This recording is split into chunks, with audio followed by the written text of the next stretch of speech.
Islam melarang, kita dilarang oleh Nabi kita tidur menjelang maghrib, betul? Bukan karena nanti ketindihan setan, bukan ya. Secara medis diketahui bahwa orang yang kebiasaan tidur antara asar sampai maghrib itu akan menurunnya daya tahan tubuh. Jadi gampang sakit infeksi Pak kalau Bapak tidur menjelang maghrib. Kalau sekali lagi setelah sholat subuh gampang pikun, aliran darah ke otak itu tersumbat, ya, jadi stroke penyakitnya. Tapi kalau tidur setelah asar sebelum maghrib, itu daya tahan tubuh kita akan menurun. Materi terakhir ini 6 langkah praktis, ya, Bapak bisa lakukan di rumah mulai hari ini. Langkah pertama, mulai hari ini jangan makan malam, Pak.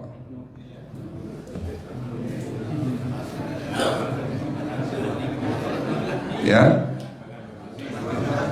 ala bisa karena biasa. Memang awalnya sulit, yang sudah kebiasaan makan malam itu sulit.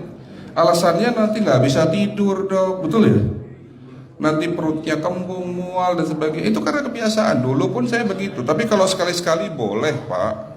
Misalnya diundang hajatan, gitu, tetangga ada yang kawinan hajatan, ya udah apa-apa, menghargai itu makan malam. Tapi sekali-sekali itu. Tapi kalau tiap hari ini yang nggak boleh, betul ya Pak?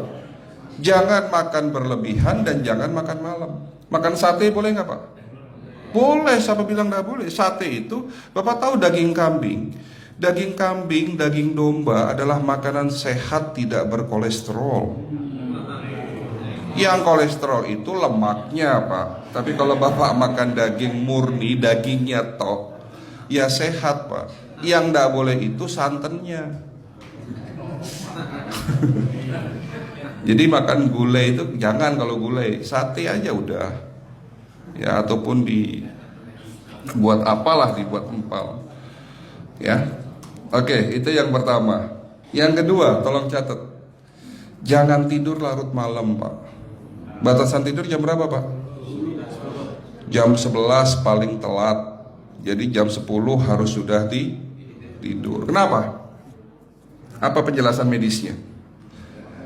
Orang yang tidur di atas jam 11 akan terganggu fungsi livernya Pak. Dimana liver kita ini fungsinya banyak, ya, ada 500 fungsi liver loh Pak. Fungsi jantung ada berapa Pak? Fungsi jantung 1. Fungsi jantung tugasnya untuk mompa darah. Fungsi ginjal ada berapa? 2. Absorpsi dan filtrasi. Fungsi liver 500 fungsi. Jadi organ yang paling berat dalam tubuh kita kerjanya adalah liver. Liver akan rusak manakala kalau kita tidur di atas jam 11 malam. Berarti 500 fungsi liver bisa rusak Pak. Ini salah satu penyebab diabetes. Bukan hanya kerusakan pankreas, tapi rusaknya liver bisa jadi penyakit diabetes Pak.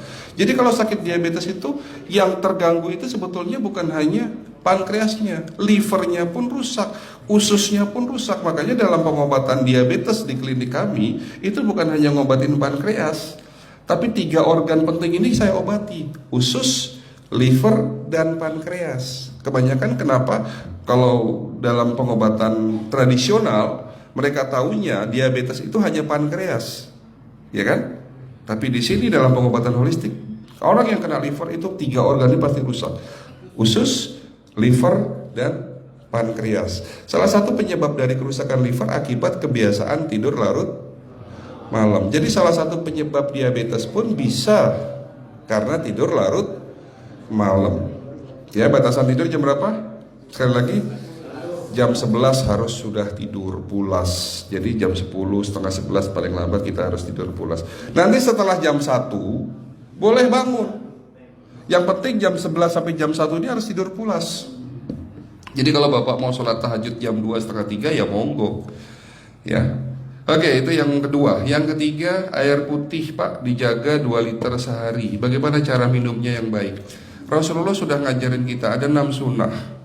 Harus duduk, pakai tangan kanan, seteguk demi seteguk, membaca basmalah di saat minum, diakhiri dengan alhamdulillah, kan begitu. Ya, pagi hari minum 1 gelas bangun tidur sebelum sholat subuh. Setelah sholat subuh boleh teh, tapi juga dibilas dengan 1 gelas air putih. Sebelum mandi nanti Pak, minum air hangat. Kalau Bapak mandinya pakai air dingin boleh, tapi sebelum mandi minum air hangat, biar tubuh kita ini jangan terlalu dingin di saat kita kena air dingin. Sampai maghrib pastikan 2 liter sudah masuk dalam tubuh kita. Malam mau tidur, tolong perhatikan Ibu ya, malam mau tidur jangan banyak-banyak minum. Nggak boleh minum malam itu segelas sampai 2 gelas mau tidur. Cukup seteguk 2 teguk saja. Karena kalau sampai kita minum mau tidur 1 gelas besar, ginjalnya malah rusak Pak. Ya. Oke, itu yang ketiga. Yang keempat, puasa. Lakukan puasa secara rutin, insya Allah kita sehat. Nah, untuk penjelasan atau materi puasa, nanti bisa hubungin staf saya.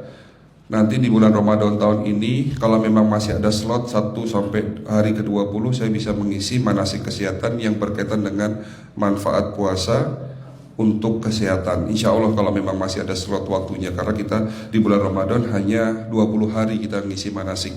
Ya. Oke, itu yang keempat. Langkah keempat. Langkah 1, 2, 3, 4. Langkah kelima. Nah, sebelum saya menjawab yang kelima, saya ingin membacakan sebuah sabda Rasulullah. Rasulullah bersabda, di dalam tubuhmu ada segumpal daging. Jika segumpal daging itu sakit, akan sakitlah seluruh tubuhmu. Dan jika segumpal daging itu rusak, akan rusaklah seluruh tubuhmu. Apa itu segumpal daging? Segumpal daging itu adalah hati. Tapi ternyata yang dimaksud Rasulullah itu bukan liver Pak. Yang dimaksud Rasulullah adalah hati kita, roh kita, jiwa kita, perasaan kita. Kalau hati kita rusak, kita banyak penyakit hati, iri, dengki, sombong, takabur dan sebagainya. Penyakit fisik akan muncul dalam tubuh kita. Ya, tidak ada orang stres itu sehat, betul tidak Pak? Tidak ada orang yang suka marah-marah itu sehat, betul tidak? Bahkan Rasulullah menganjur senyum adalah ibadah. Senangkan orang lain, permudah urusan orang lain, insya Allah kita sehat. Ya. Jadi itu langkah ke-5. Langkah 1 sampai langkah ke-5 sifatnya individual. Bapak bisa lakukan sendiri di rumah. Tapi langkah ke-6 ini butuh bantuan pihak dokter atau rumah sakit. Kira-kira langkah ke-6 apa Pak? Lakukan pemeriksaan sebelum sakit. Jadi periksa itu jangan nunggu sakit baru periksa. Jangan seperti kayak Bu Ustazah tadi, diajak periksa, jawabannya takut ketahuan penyakitnya. Setelah stroke baru datang ke klinik untuk minta diperiksa. Kalau sudah stroke susah nggak nyembuhinnya Pak? Kata kayak beliau nih, sudah 2 tahun tidak sembuh-sembuh karena sudah terlanjur stroke.